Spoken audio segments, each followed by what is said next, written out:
더 무서운 겁니다. 그게 뭐냐 얘기를 해봅시다. 지금 중국에서 추진하고 있는 게 있는데, 안 그래도 중국은 검열이 굉장히 심한 편이잖아요. 그죠? 심한 편이 아니라 검열이 어마어마하지.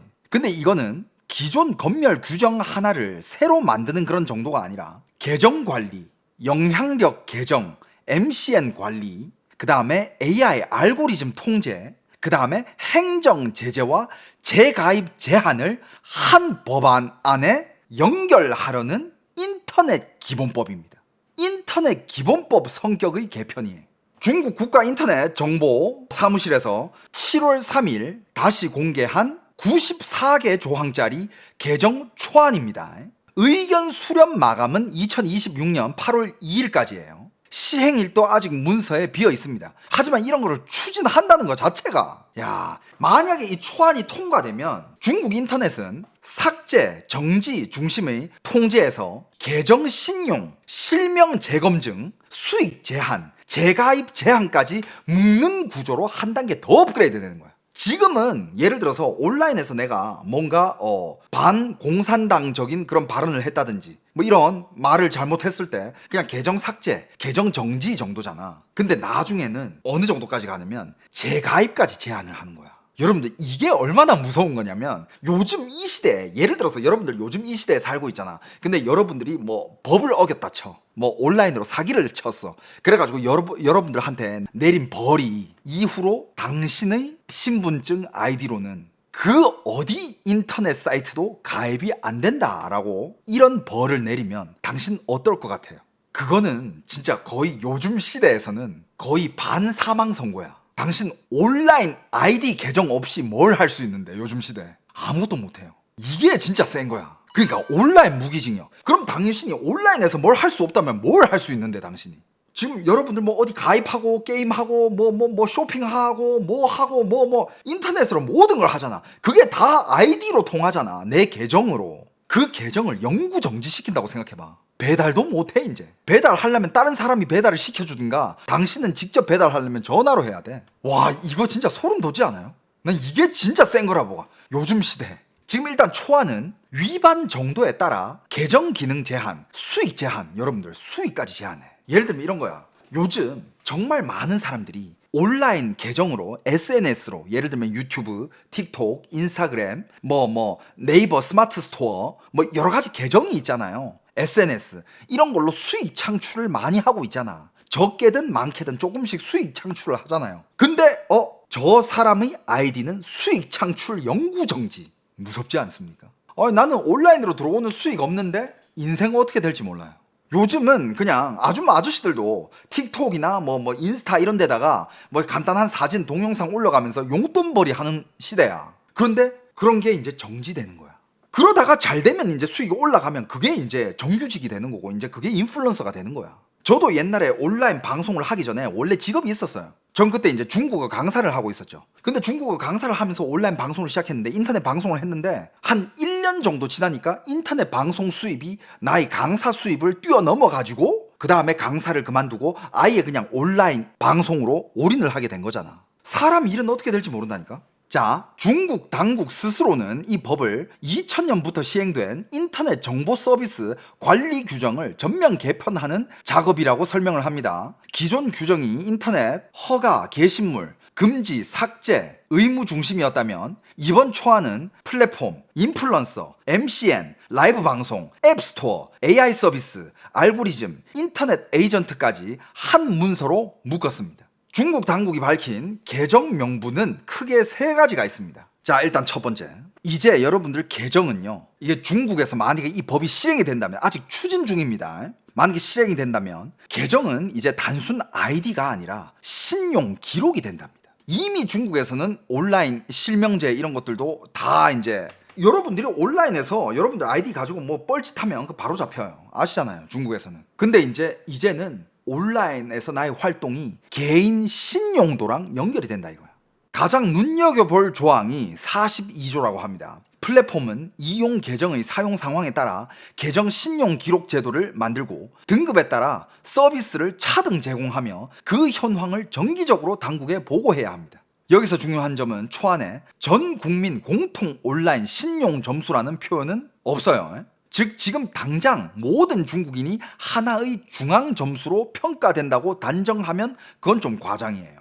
하지만 플랫폼별 계정 신용 관리가 의무화되고 당국이 이를 감독하며 심각한 위반자는 정부 차원의 신용 불량 명단과 재가입 제한까지 연결될 수 있다는 거예요. 플랫폼 내부 제재와 정부 행정 제재가 이어지는 구조가 만들어지는 그런 셈입니다. 이는 단순한 댓글 삭제보다 훨씬 장기적인 관리 방식이에요. 온라인에서 만약에 당신이 실수를 했다. 그럼 당신의 신용도가 떨어지는 거예요.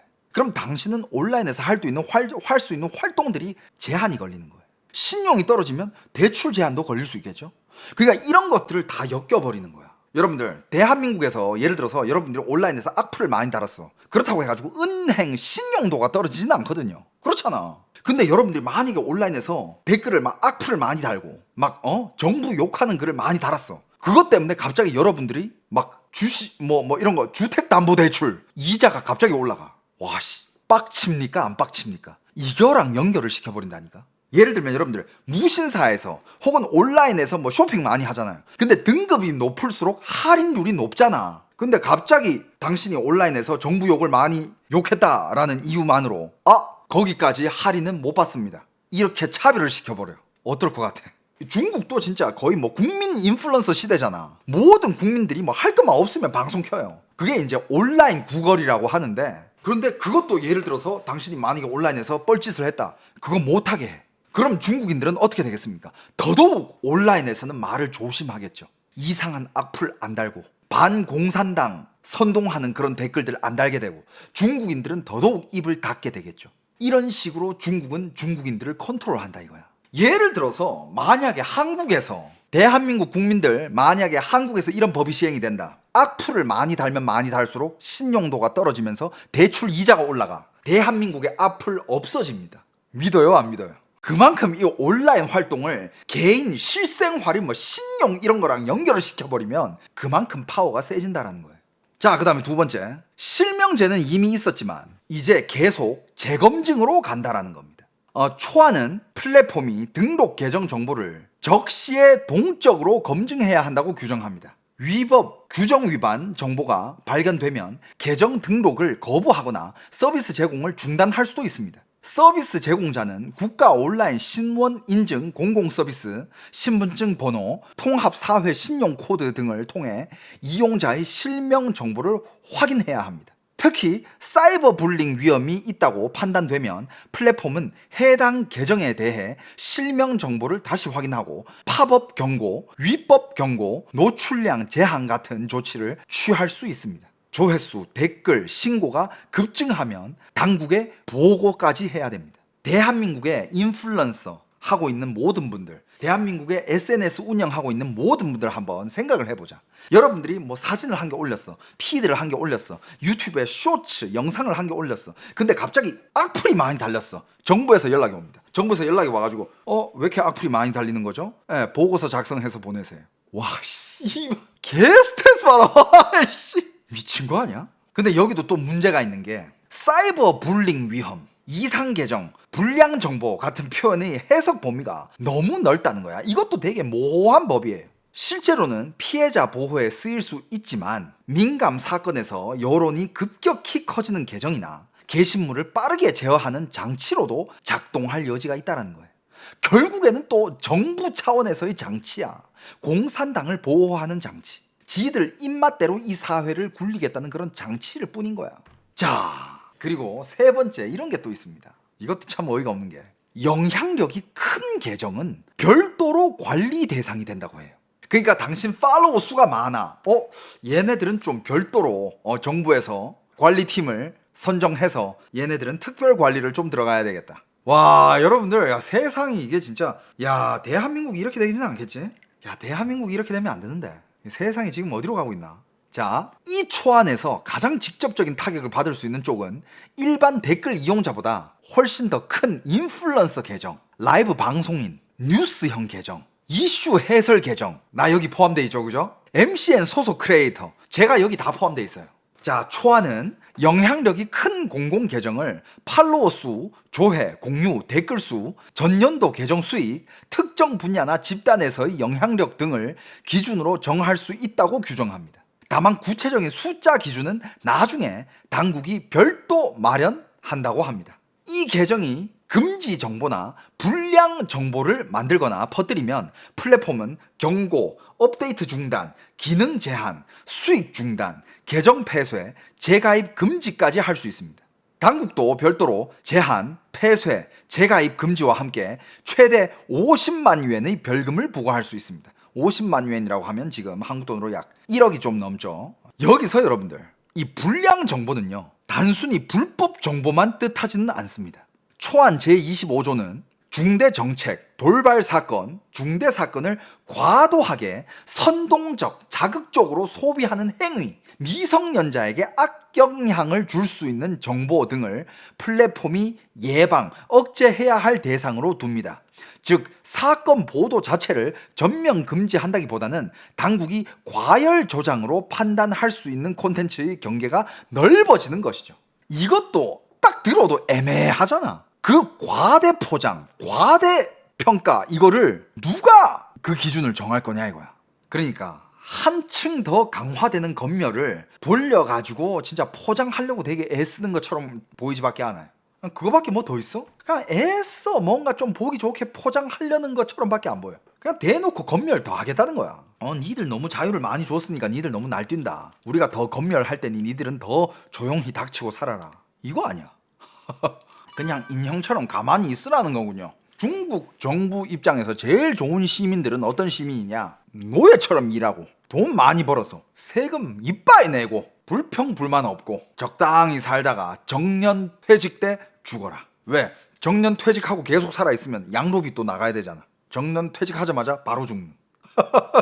그 전까지는 열심히 일하고 국가에다가 세금 열심히 상납하고 딱 그걸 원하는 것 같아. 이 사회에 불평불만 없이 그냥 부추 수확만 당하고 살다가 조용히 가라. 이것도 골 때립니다. 전문 분야 발언도 자격증 경력 확인 대상이라고 합니다. 금융, 교육, 의료 보건, 법률, 군사, 종교, 인사 서비스, 장례 서비스 같은 분야에서 공개 계정을 운영하려면 플랫폼이 운영자의 전문 배경과 자격 서비스 인허가 여부를 확인하고 계정에 별도 표시를 붙여야 한다는 조항도 들어가 있습니다. 예를 들어서 내가 독학을 엄청 해가지고 내가 경제 분야 전문가야. 그래가지고 내가 이제 경제에 대해서 막 방송을 하려 그래. 안 돼. 너 못해. 왜? 자격증이 없으니까. 와. 이제 전문가 방송, 전문 지식 방송은 이제 자격증과 경력을 증명해야 할 수 있다고 합니다. 그리고 이런 분야는 공개 계정 페이지에는 운영 주체, 통합 사회 신용 코드, 유효 연락처, IP 주소 귀속지, 소속 MCN 등의 정보를 표시하도록 되어 있습니다. 개인 계정에 이 조항을 어느 범위까지 적용할지는 시행 방법이 나와야 명확해지지만 적어도 익명성이 강한 대형 계정 운영은 더 어려워질 가능성이 크다 이거죠. 규제의 규제를, 검열의 검열을. 와. 그리고 MCN, 여론 마케팅 회사까지 같이 묶는다고 합니다. 이게 무슨 말이냐? 중국은 5월에도 MCN과 콘텐츠 배포 대행 업체를 겨냥한 별도 규정을 발표했고 이는 9월 1일 시행 예정입니다. 이번 초안은 그 흐름을 상위 규정에 다시 넣었습니다. MCN은 계약 크리에이터가 위반하면 경고, 수익 제한, 계약 해지, 플랫폼 통보 등을 해야 하고 플랫폼도 MCN을 퇴출하거나 블랙리스트에 넣을 수 있습니다. 결국 중국 당국은 개별 크리에이터만 보는 게 아니라 콘텐츠를 기획하고 유통하고 댓글과 트래픽을 관리하는 산업체인 전체를 책임 단위로 묶으려는 겁니다. 심한데요. 자, 그리고 AI와 알고리즘도 표시, 보고, 통제 대상이라고 합니다. 알고리즘까지 통제한대 이제. 그 알고리즘을 통제한다는 것은 당신한테 보여주고 싶은 이 메시지만 보여줄 수도 있다는 뜻이거든. 예를 들면 여러분들 우리 요즘 알고리즘이 얼마나 무서운지 알잖아요. 예를 들어서 내가 오늘 친구랑 만나가지고 막 자전거에 대해서 얘기를 했어. 야, 어떤 자전거가 좋아, 뭐 어떤 자전거가 좋아, 자전거 얘기를 딱 해. 근데 집에 와서 갑자기 막 인스타를 하는데 막 자전거 광고가 막 뜨고 그러잖아. 여러분, 그런 게 알고리즘이거든요. 그리고 내가 네이버로 막 자전거 관련된 거를 검색을 해서 보잖아. 그러면 여기저기서 또 자전거 광고, 자전거 관련된 소식들이 막 떠요. 이런 게 알고리즘이라는 거거든. 그거를 통제할 수 있다는 것은 즉 당신이, 그러니까 정부가 당신한테 보여주고 싶은 그런 내용만 보여줄 수도 있다라는 거지. 뭔 말인지 알겠죠? 아, 여기도 이렇게 적어놨네. AI 서비스에는 더 촘촘한 규정이 들어간다고 합니다. AI 서비스 제공자는 기술의 기본 원리, 목적, 주요 작동 방식, 학습 데이터 출처 등을 공개해야 하고 AI 생성, 합성 콘텐츠에는 표시를 해야 합니다. 표시를 지우거나 변조, 위조, 숨기는 행위도 금지합니다. 알고리즘 추천 서비스는 이용자가 거부하거나 비개인화 추천을 선택할 수 있게 해야 하며 강제로 AI 서비스를 쓰게 해서는 안 됩니다. 반면 플랫폼은 첫 화면 실시간 검색어, 순위, 추천 영역에 주류 가치관에 부합하는 정보를 적극 배치해야 하고 알고리즘으로 여론을 교란하거나 감독을 회피해서는 안 된다고 규정합니다. 봤죠? 주류 가치관에 부합하는 정보를 적극적으로 배치해야 된다. 그러니까 이거야. 간단히 얘기하면 중국 사람들은 이제 뭐 SNS나 뭐 웹사이트나 인스타를 딱 켰을 때, 인스타 안 되지, 샤오홍슈 이런 걸 딱 켰을 때 일단 중국 찬양된 관련들이 우선적으로 나타나야 된다는 거야. 중국 찬양, 공산당 찬양 이런 것들, 그런 것들이 우선적으로 알고리즘에 잡혀야 된다.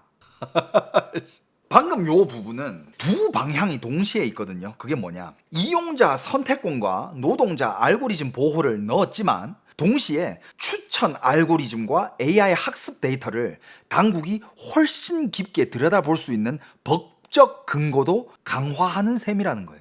그러니까 중국 정부는 더더욱 깊숙하게 당신의 알고리즘을 볼 수도 있고, 이 사람이 요즘 뭐에 관심 있는지, 이 사람이 갑자기 요즘 뭐야, 해외 이민을 많이 검색했네? 이 새끼 도망가려 하나? 야, 그리고 여러분들 또 기가 막히는 조항이 한 개 있습니다.